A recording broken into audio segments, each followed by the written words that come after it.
Welcome to signal TV. ప్రస్తుతం మనము అమీర్పేటలో ఉన్నటువంటి ఒక హాస్టల్ దగ్గర అయితే ఉన్నాం. మనం చూసుకోవచ్చు ఇది హాస్టల్ వెనకాల మొత్తం పూర్తిగా కూడా బిల్డింగ్ వచ్చేసి 5 ఫ్లోర్ల బిల్డింగ్. ఇది హాస్టల్ అంటే ఇది గర్ల్స్ హాస్టల్కి సంబంధించి. ఇప్పుడు మనం గత రెండు రోజుల నుంచి చూసుకుంటున్నాము. ఈ హాస్టల్ మీద ఒక పెద్ద వివాదం అయితే జరుగుతూ ఉన్నది. ఒక చర్చనీయాంశంగా మారింది ఈ హాస్టల్కి సంబంధించి. ఈ హాస్టల్కి సంబంధించి ముఖ్యంగా ఇది బొంతు రామ్మోహన్ మనకు తెలుసు, తెలంగాణ తొలి మేయర్ బొంతు రామ్మోహన్ అని చెప్పి కాంగ్రెస్ లీడర్కి సంబంధించినటువంటి బిల్డింగు. అయితే ఈ బిల్డింగు, ఈ లేడీస్ హాస్టల్కి సంబంధించిన ఈ బిల్డింగ్ అనేది పార్వతీదేవి అని చెప్పేసి ఒక ఆవిడ రెంట్కి తీసుకోవడం జరిగింది.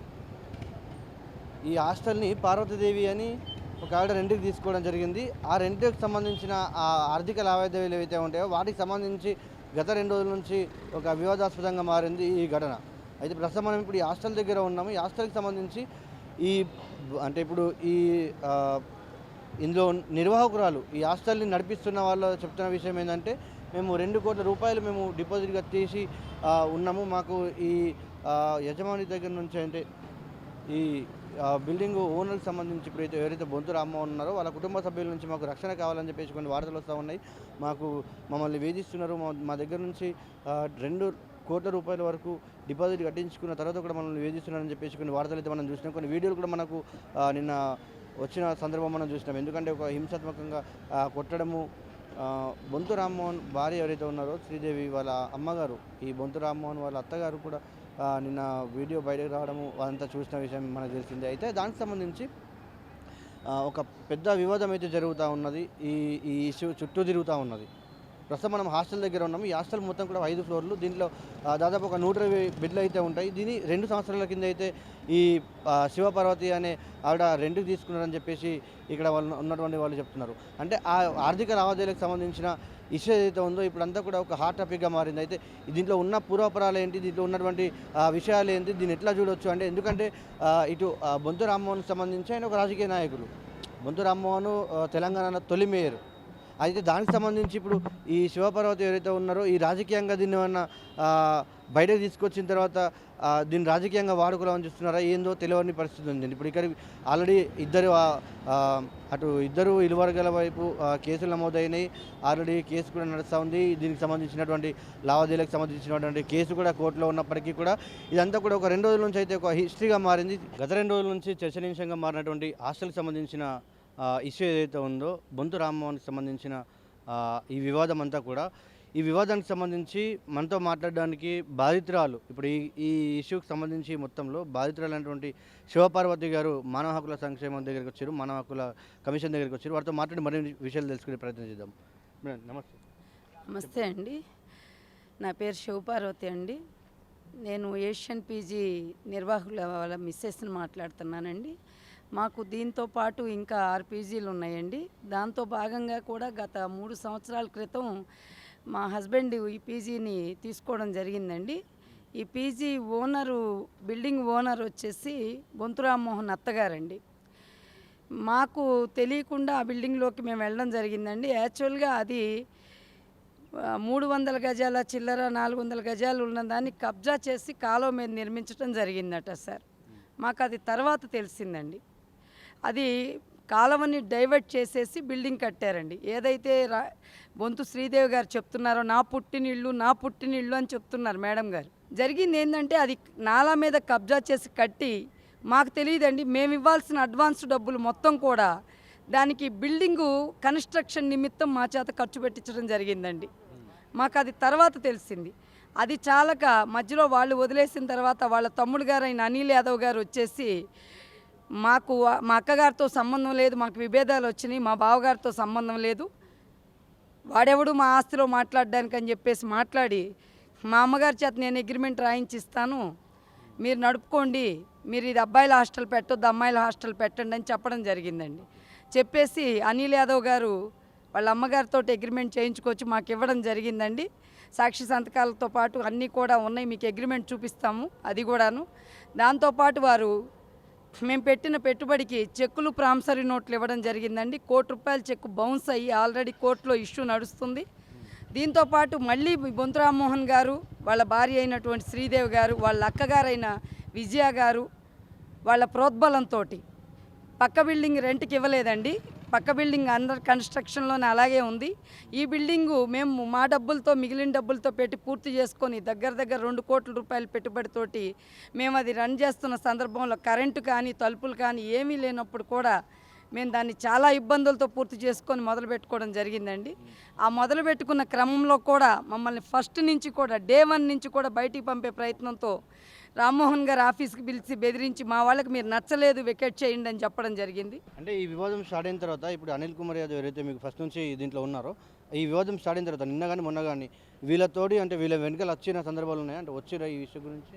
లేదండి, అనిల్ కుమార్ గారికి ఆరోగ్యం బాగలేదని చెప్పేసి ఆయన బయటికి రానివ్వకుండా ఆయన్ని లోపలే పెట్టేసేసి అనిల్ యాదవ్ గారి భార్య సునీత, శ్రీదేవి గారి అక్క అయినటువంటి విజయ, వాళ్ళ కొడుకులు శివ అండ్ సోను వాళ్ళిద్దరే హాస్టల్లోకి చొరబడి సీసీ కెమెరాలు పనిచేయకుండా చేసి, ఎందుకంటే వాళ్ళు పక్క బిల్డింగ్లో ఉంటారండి, రేకుల మీద ఎక్కి నడవడం, బిల్డింగ్లోకి జొరబడడం, పలుమార్లు కుక్కల్ని దోలడం, ఎన్నో రకాల వీడియోలు ఉన్నాయండి. వాళ్ళు దాడి చేసిన వీడియోలు ఉన్నాయి. బలవంతంగా తలుపులు నెట్టుకొని వచ్చేదానికి ప్రయత్నం చేస్తే నేను అడ్డుపడ్డం, అలాంటి కూడా వీడియోలు మీకు ఇవ్వగలనండి. నేను ఎక్కడైనా సరే ఏ ఛానల్ ముందైనా నేను రెడీగా ఉన్నానండి. అంటే ఎందుకంటే ఈ వివాదం ఎందుకు స్టార్ట్ అయింది? ఇప్పుడు మీరు డబ్బులు కట్టి మీరు నిర్వహించుకున్నారు, మీరు కంటిన్యూ చేస్తూ ఉన్నారు. ఈ వివాదం ఎందుకు స్టార్ట్ అయింది? వాళ్ళు మీ దగ్గర రావడానికి ప్రధాన కారణం ఏంది? ఎందుకు వెళ్ళిపోమంటున్నారు? బిల్డింగ్ ఖాళీ చేయడానికండి. వాళ్ళకి రాజకీయ బలంతో ఒక సామాన్యుడు ఏం చేస్తారని వాళ్ళ అధికారంతో మొత్తం కూడా అన్నిటినీ మేనేజ్ చేసి, చెప్పాలి అంటే ప్రతిసారి ఏసీపీ గారి దగ్గర నుంచి, సిఐ గారి దగ్గర నుంచి ప్రతి ఒక్కరికి ఫోన్ చేసి తెలియజేసుకోవటం, డీసీపీ గారిని కూడా కలవడం జరుగుతుంది. ఇవాళ సిపి గారి దగ్గరికి కూడా వెళ్ళడం జరిగింది. సార్ ఇంకా మధ్యాహ్నం వరకు అవైలబుల్గా లేరని చెప్పారు. తర్వాత హ్యూమన్ రైట్స్ని గతంలో కూడా ఆశ్రయించానండి హ్యూమన్ రైట్స్ని. నా మీద లేనిపోయిన కేసులు నా కుటుంబం మొత్తం మీద అండి, ఐబీఎస్లో చదువుకుంటున్న నా కూతురు మీద కూడా ఫాల్స్ ఎలిగేషన్స్ పెట్టేసేసి, మా హస్బెండ్ని, నన్ను, నా కొడుకుని, చదువుకునే పిల్లల్ని కూడా ఇందులో ఇన్వాల్వ్ చేసేసి, మా ఫ్యామిలీలో మేము గత 21 సంవత్సరాలకి ఇదే వృత్తి నిర్వహించుకుంటూ ఎంతో గౌరవప్రదంగా బ్రతుకుతున్నటువంటి వాళ్ళని గత 3 సంవత్సరాలుగా ఎప్పుడైతే ఈ బిల్డింగ్ తీసుకున్నామో అప్పటి నుంచి ఇది కాకుండా మిగతా హాస్టల్స్ మీద కూడా ప్రెజర్ చూపించి జిహెచ్ఎంసీ వాళ్ళ చేత దాడులు చేయించి తన ప్రోద్బలంతో తాళాలు వేయించి ఓనర్స్ని భయభ్రాంతులకు గురి చేసి వాళ్ళని బిల్డింగులు ఖాళీ చేయించమని చెప్పేసేసి రకరకాలుగా ఇబ్బందులు పెట్టాడండి. మాకున్న మంచితనంతో మా ఓనర్లు మాకు మంచిగా చూడడం జరిగిందండి. ప్రత్యక్షంగా లోకల్గా ఉన్న వాళ్ళ చేత కూడా మేము నాన్ లోకల్ అని చెప్పేసేసి మమ్మల్ని దాడులు కూడా చేయించారు. అక్కడ ఎల్లారెడ్డిగూడలో కూడా కలిపి ఈయన అధికార బలం అండదండలతోటి చాలా రకాలుగా, ఎన్ని రకాలుగా అంటే అన్ని రకాలుగా మమ్మల్ని ఇబ్బందులకు గురి చేస్తూ ఉన్నారు. ఇప్పుడు కూడా చేస్తున్నారండి. అక్కడికి వెళ్ళిన నిన్న మా పని వాళ్ళని ముగ్గురిని కూడా, అందులో పనిచేసే వాళ్ళని అందరినీ కూడా కొట్టి, శ్రీదేవి గారు, వాళ్ళ అక్క గారు, వాళ్ళ అక్క కొడుకులు, వాళ్ళ అనిల్ యాదవ్ గారి భార్య సునీత గారు అందరూ కూడా దాడి చేసి వాళ్ళని నడుముల మీద ఎక్కి తొక్కేసి, మెడలు విరిచి, తలలు గోడలకేసి కొట్టి, ఫోన్లు, మెడలో ఉన్న బంగారం కూడా తీసుకెళ్లారు. గత సందర్భంలో మీకు ఒక వీడియో చూస్తుంటారండి, ఇవాళ టీవీలో వచ్చింది. అప్పుడు కూడా నా మెడలో చైన్ లాక్కొని నా ఫోన్ ఎరక్కొట్టి అలాగే చేశారండి. పోలీసు వారికి ఎన్నిసార్లు మొరపెట్టుకున్నా రాజకీయ బలంతో వాళ్ళకే సక్కరిస్తున్నారు కానీ మాకు ఎటువంటి సత్కారం లేదండి. ఇవాళ ఉదయం కూడా పిల్లలు ఉన్నారు, పిల్లలకి మేము ఇప్పుడు ట్యాంకర్తో నీళ్లు తెచ్చి పోసుకుంటున్నాం, ఫుడ్ పెట్టుకుంటున్నాం, కానీ మమ్మల్ని లోపలికి రానివ్వకుండా రౌడీలను పెట్టి చుట్టుమట్టుగా మగవాళ్ళు అయితేనేమి, ఆడవాళ్ళు అయితేనేమి 70 మంది ఉన్నారండి. 70 మందిని పెట్టి పోలీసుల అండదండల్లో కూడా ఈ విధంగా మమ్మల్ని ఇబ్బంది పెడుతూ మమ్మల్ని లోపలికి రానివ్వకుండా ఇబ్బందులకు గురి చేస్తున్నారండి. మా ఆఫీస్ రూమ్కి తాళాలు వేసుకున్నారు, మమ్మల్ని లోపలికి రానివ్వట్లేదు, మా బిజినెస్ మమ్మల్ని చేసుకొని ఇవ్వట్లేదు. మేము పెట్టుబడి పెట్టుకొని బయట కూర్చొని ఇదిగోండి మేము ఎక్కడికి వెళ్ళాలో తెలియక, దిక్కుజోసిన స్థితిలో, తెచ్చిన అప్పులు ఎలా కట్టాలో తెలియక హ్యూమన్ రైట్స్ని ఆశ్రయించడం కోసం రావడం జరిగిందండి. మేము ప్రతిరోజు హాస్టల్ అకౌంట్ నుంచి పంపిస్తున్నటువంటి ప్రతి మంత్ కూడా 2 లక్షల రూపాయల చెక్కు తాలూకా 2 రూపాయలు ఇంట్రెస్ట్ కట్ అవ్వగా మిగిలిన 2 లక్షలు ఒక బిల్డింగ్ తాలూకా వాళ్ళకి పంపించడం జరుగుతుంది. ఒక బిల్డింగ్ మాకు హ్యాండ్ ఓవర్ చేయలేదండి. ఇంకా వివాదం కోర్టులో నడుస్తూనే ఉంది. చెక్కు బౌన్స్ కేసులు అయినాయి, ఛార్జెస్ ఆల్రెడీ ఇష్యూస్ అయినవి, అవి కూడా వాళ్ళు తీసుకోవటం లేదు, దాన్ని డిలే చేస్తున్నారు. నెక్స్ట్ వచ్చేసి మేము పోలీస్ స్టేషన్కి పోయి ఏ కంప్లైంట్ ఇచ్చినా కూడా మమ్మల్ని అక్కడ కూర్చోబెట్టి మా మీదే రివర్స్ కంప్లైంట్ పెడుతున్నారు. కానీ మమ్మల్ని కొట్టింది పోలీసు వారి సమక్షంలో సార్, మీరు చూడొచ్చు. అది పోలీసు వారి సమక్షంలోనే అలాంటి దాడులకు తెగబడుతున్నారంటే రేవంత్ రెడ్డి గారు ఎక్కడున్నారు సార్ అని వేడుకుంటున్నాం సార్ సార్ని. ఈ వివాదంలో మొత్తం మీరు కోరుకునేది ఏంది? ఇప్పుడు మీకు ఏం కావాలి? దేనికోసం ఇదంతా మీరు ఈ 2-3 రోజుల నుంచి ప్రయత్నిస్తున్నారు? ఈ 2-3 రోజుల నుంచి కూడా ఒక సామాన్యమైన మధ్యతరగతి కుటుంబీకురాలుగా ఒక ఆంధ్ర నుంచి వచ్చి ఇక్కడ సెటిల్ అయ్యి సెటిలర్స్ అంటున్నారండి. గత 22 సంవత్సరాలుగా కూడా ఇక్కడ ఓటు హక్కుతో బ్రతుకుతూ ఇక్కడ ఉన్న వాళ్ళమండి. మమ్మల్ని ఇప్పుడు కూడా అదే పాలనతో పిలుస్తూ సోమాజిగూడ కార్పొరేటర్ కూడా వాళ్ళకి సహకరిస్తూ వాళ్ళకి వచ్చి మా హాస్టల్లో ప్రతి పిల్లల్ని బెదిరించి మమ్మల్ని అందరినీ ఫాల్స్ కేసులు పెట్టమని రైటర్ గారిని తీసుకొని ఒక కానిస్టేబుల్ని తీసుకొని నైట్ టైం ఏ కార్పొరేటర్ గారు హాస్టల్లోకి వస్తారు సార్? ఒక లేడీస్ హాస్టల్లోకి రావాలి అంటే ఒక లేడీ కానిస్టేబుల్ని తీసుకొని వస్తారా? ఎలా వస్తారు సార్? ఆమెడ ఉమెన్స్ కోసం పోరాడుతుందని శ్రీదేవి గారు చెప్తున్నారండి. ఏ ఉమెన్స్ కోసం పోరాడారండి?